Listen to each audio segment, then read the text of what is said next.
Hello StarCraft fans, this is FalconPaladin coming to you with yet another daily Legacy of the Void upload. This is a game between VampyWorm and daydrA on Orbital Shipyard. We have seen games between these players before. They are teammates in Team Ascension, and let's see who will win. In the bottom left of Orbital Shipyard, we have the red Protoss player. It is VampyWorm.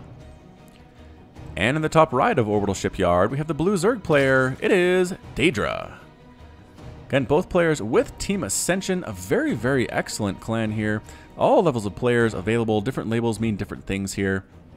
And in the end, everyone is friendly with each other. Really good sparring partners here. Seen some really good games from these guys in the past.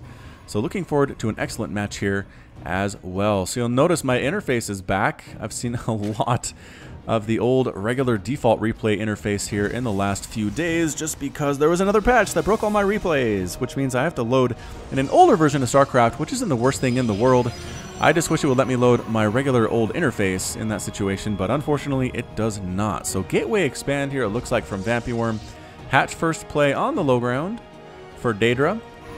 And neither player really doing anything to be super aggressive here at this point, although it is a 2-gate opening. So that gateway expand I just mentioned, total liar. VampyWorm's going to be a little bit more aggressive here. 1 base, 2-gate opening with double gas. Going to be an adept opening here against daydrA. We've seen how good adepts can be in recent days in the StarCraft 2 Pro tournament level. Oh man, what was the game? Bomber versus, I can't remember his name. It was Bomber versus S something, I think. But it was a PvT match, and I think the Protoss player just went straight adepts against Bomber and was super effective. And there's a lot of discussion about it. I'm not going to tell you who won it, but in the end, it was something that a lot of people paid attention to. You might have heard about it. Maybe I can find that game and cast it here for you guys as well. But either way, Cybernetics Core is on the way. daydrA going for that 3-hatch action. So was that a 3-hatch before pool? I think it was. 3-hatch before pool here, then the gas comes up for daydrA. Really super heavy economic build. 2-gate into Nexus opener for VampyWorm. So maybe something he's trying to figure out here. A new build he's testing perhaps. There goes the first adept. Second adept, does he have enough for it? He does. Second adept on the way here as well. Double chrono boost. Almost available, but actually no, I'm a liar because that Nexus is not finished yet. So no, single chrono boost being used here. Using the first one and the second one to get them out at about the same time. Look at this timing here from VampyWorm. And chrono boost is going to help. There it is. There goes 1 and there goes 2. Right on the heels of the first one there. So excellent, excellent build. Again, this is something I think VampyWorm has tried to figure out. Looks like he has the timings down here. So 2 adepts will come out. And the answer for daydrA, unfortunately, is going to be slowlings, which are terrible against adepts. They get 2-shot by the adepts. They're not fast enough to catch up with them, especially if they're using their psionic transfer ability here in their shade form. And I think he's just going to try to bypass these lings altogether. But no, comes right on in, going after workers, not even worrying about the queen, stabbing them in the face, not even worrying about the lings either here. Now turning around to face the lings. Getting a surround is bad, though. Oh, no, don't lose it. Don't lose. Oh, lost the adept. The second one should be able to get out. Pops up here. The queen needs to stab it in the face and needs to get somewhere safe pretty much immediately. And not here, probably not here, because guess what? Lings are going to come up and surround you again. And trying to catch it. Queen getting some more shots off, and the adept does end up getting the psionic transfer out with 1 single hit point remaining. Well done, adept. Well done indeed. More adepts are here though, killing lings, trying to kill workers, going after queens. Not a great job against queens just because their attack only gets bonus damage to light units. However, queens can't really kill them very fast. So look at this. They're just ignoring the shots from the queens. The drones are trying to dance around, trying to save their own lives here, and they're going to surround the adepts. No, can't quite do it. So many drones are falling. Yikes, look at this. The adepts barely taking any damage at all from this queen, and some lings are here to try to deal with this, but so many drones are done. 11 drones have fallen thus far. 12 drones, and all the adepts do get cleaned up. I think that's it. That's the final adept for VampyWorm, but the harassment is over, and it's 34-26 harvesters. A massive probe advantage for VampyWorm right now. What is he following this up with? He's getting additional gateways. He's getting a Twilight Council. He's getting a Warp Prism. and 3 Spore Crawlers on the way for daydrA. Definitely, again, against Protoss players, Spore Crawlers are never bad. They're good against DTs, they're good against Warp Prisms, they're good against Phoenix. A lot of good things can be done just by spending 3 drones and some minerals on these Spore Crawlers. You can be happy too. Actually, 75 minerals for that Spore Crawler. Twilight Council up. It's going to be Blink. The answer is, or Resonating Glaives, possibly. It is Resonating Glaives, increasing the attack speed of Adepts by 45%, which is a nice upgrade indeed. It looks like VampyWorm's going to rely on these Adepts pretty heavily, and here comes a 3-Sentry Adept drop. Trying to do what it can. I don't think daydrA sees this. Overlord a little bit out of position to check it out. Again, Overlord around here and around here can be really nice against these drops. However, this guy sees it. No problem. The Warp Prism does not take the long way around and instead drops right inside the main base. Force fielding off the ramp. Yes. Force fields off the ramp here, warping in additional Adepts to deal with this. And it's going to be a big problem here for daydrA. Moving in with the Adepts. All the drones need to run for their lives. Get out of their drones. Not a good place for you. So many drones are just dying here. It is not happy for them at all. There are a whole bunch of drones, and they get the surround. They get the surround on the Adepts. The Adepts need to attack. Adepts, just attack. You can't run.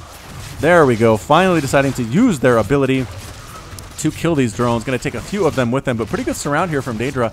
Another attack here does get cleaned up by Speedlings, picked up and boosted out there with the sentries is VampyWorm. So how many? 23 drones have now been lost, 50 to 39 total harvesters. And this is what you could do, Protoss players. Just bleed your Zerg player out, man.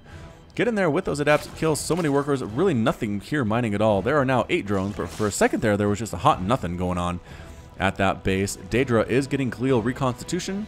Probably for Roaches, VampyWorm is getting himself a Robotics Bay, likely for Disruptors, which we have seen quite a bit of as well. Now taking a 3rd base of his own. The aggression kind of keep at the cost of this 3rd. And here come the Lings trying to cancel it.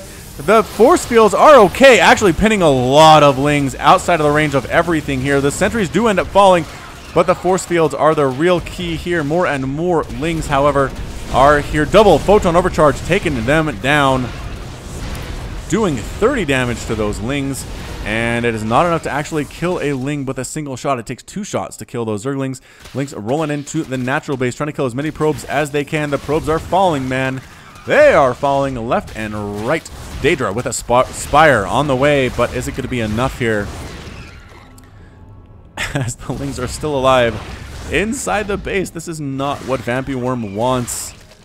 I think that's enough, though. Yes, all of the Zerglings are completely gone. This base managed to survive. I thought for sure daydrA would just get a surround on this base and kill it, but he went for probes instead. Was able to get 13 of them, which is a good number, but he's still down. Oh, actually up. daydrA's up 53 to 48 harvesters. He was droning a lot behind that attack, which is beautiful. VampyWorm, whoa, whoa, whoa, whoa, VampyWorm. You're going for Colossus with extended thermal lance? I haven't seen that in a while in a PvZ.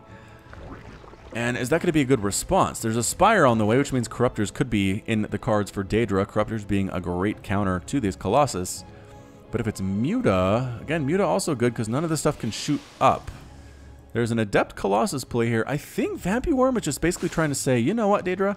I bet you're going to go for that Roach Ravager type composition.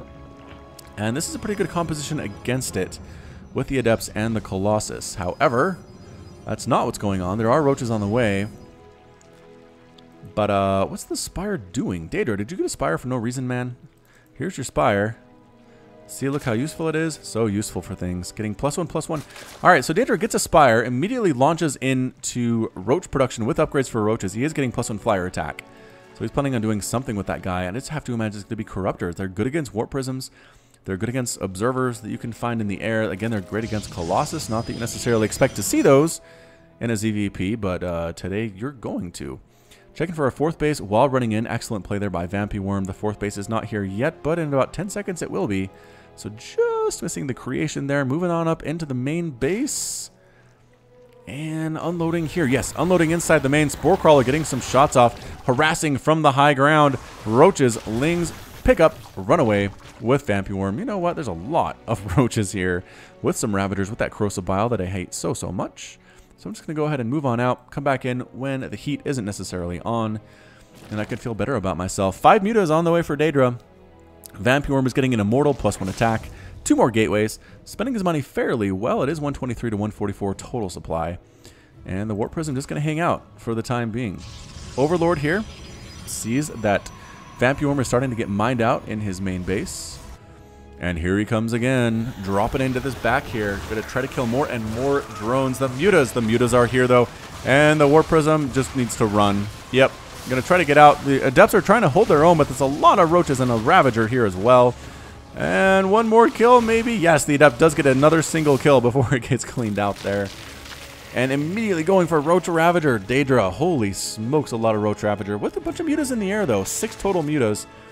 What's the anti-air like for our friend VampyWorm? It's going to be Stalkers. Some pretty good Stalkers here. +1 attack about to finish on those guys. You'll notice it looks a little bit different here because of the Purifier skin, which tells us that VampyWorm has got the Collector's Edition of Legacy of the Void. So these look a little bit different. The Adepts look a little bit different. Kind of fancy stuff, and it's because he is a true Protoss fan. Mutaflock flies on in. 5 Mutalisks. And what are they going to try to do here? They're going to try to kill some of these workers that are on this gas. The Stalkers do not have Blink, which is a bit of a problem. Oh, premature Photon Overcharge. And going to kill this pylon before it can be overcharged at all. And indeed it is. Unpowering a single gateway that was making Phoenix, because again, Phoenix could answer to mutas as well. But not for long, unfortunately. 1 Phoenix is available to be produced. But that double pumping Phoenix action going to be a little bit slow right now for VampyWorm. 140 to 179 total supply. daydrA making roaches, getting +2/+2 for those roaches and those Ravagers, getting Spore Crawlers and Spine Crawlers and Extractors, and has so many bases. daydrA does. Look at this, another hatchery. 1, 2, 3, 4, 5, 6 bases for daydrA. VampyWorm is on 3. Which is good, but not when your opponent has 6. It's 74 to 63 Harvesters. daydrA looking strong. Creep spread A-okay. I like this. Pushing down this lane would be nice. I understand he's doing other stuff right now. daydrA is now getting an Infestation Pit here at the 11-minute mark. Pretty good timing, I think, for that Infestation Pit. Allows him to get to a hive. Ultras can be pretty good against Protoss. It depends on the Immortal count, really, to be honest. But double pumping those Phoenix and getting Blink as well. He's doing exactly what you're supposed to do when your opponent shows mutas. Is get Phoenix and get Blink Stalkers. A single Roach using his melee attack animation on this Nexus. Trying to kill it by his own lonesome. Finally turning around the Acid Saliva. And ends up getting exploded. Big attack with Roaches, with Ravagers. +2/+2, not quite there yet. VampyWorm is now getting a Hydra Den and a Hive. Sorry, daydrA is doing that one. Cannons as well, pretty good against these mutas. Yeah, mutas are dead. I think they know it too. They're not even really trying to fight these Phoenix. And that's it. The big bulk of the army, though, for daydrA swinging on down here. This Nexus is going to fall. It's getting focused on down. Corrosive Bile uses well. There it is. Got it. Didn't even get the cancel, unfortunately, for VampyWorm. Corrosive Bile is being thrown down to cover their retreat. And daydrA escapes, having killed that 4th. Exactly what he wanted to do. He's had this hatchery for a while. Not much done anything with it. I think he might be afraid to fully saturate it, but he's not really oversaturated anywhere else. I think he's just kind of planning on mining from it when he needs to. He has 80 drones, which is a really good number here. VampyWorm going for the Dark Shrine. Actually, did our friend daydrA see that? He did. If he clicked on it, he knows what it is. And probably by the size, he knows it as well. The Phoenix coming right on in here, lifting and destroying Colossus, doing wide swaths of damage. On top of everything, +2 attack, just about to finish. Immortals in the back helping much as well, killing these creep tumors. +2, is it done? Ground armor level 2 as well. There's the +2 here now. So Colossus do 14 damage times 2 with a range of 9. Pretty good against Ravagers that really only have like 120 hit points. What is it? Yeah, 120 hit points. Not great at all. Pushing in again. Corrosive Bile is being thrown down. VampyWorm not worrying about it at all. Lifting what he can with the Phoenix. The Immortals in the back are not taking much damage at all, but there are so many Roaches getting an excellent concave. The Ravagers as well, using their extra range to kill everything. Colossus forced to stand on in and try to kill what it can. The DT's rolling in to try to turn the tide of this battle. And indeed they do. Look at this. They're killing through everything. There are no Overseers with this army. Overseers now in production, but a little bit too late here.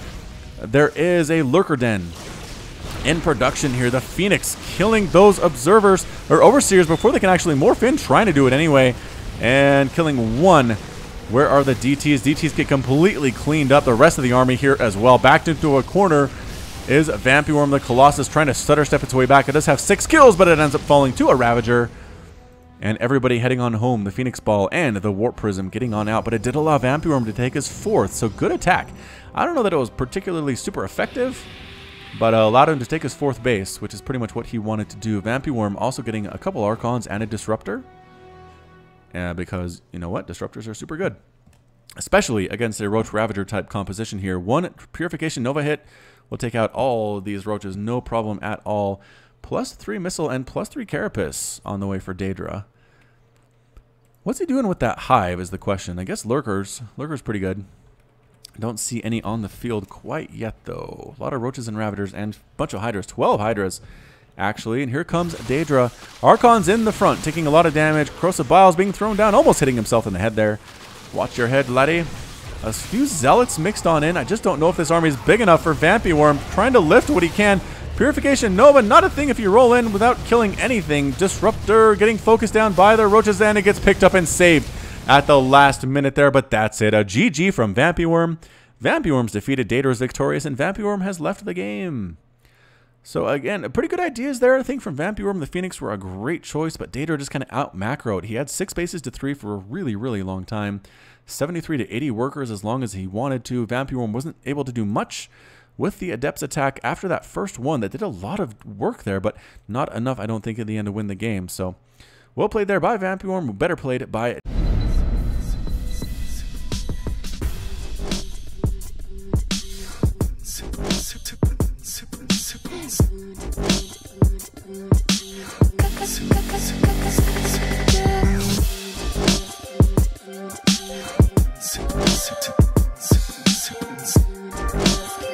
Yeah.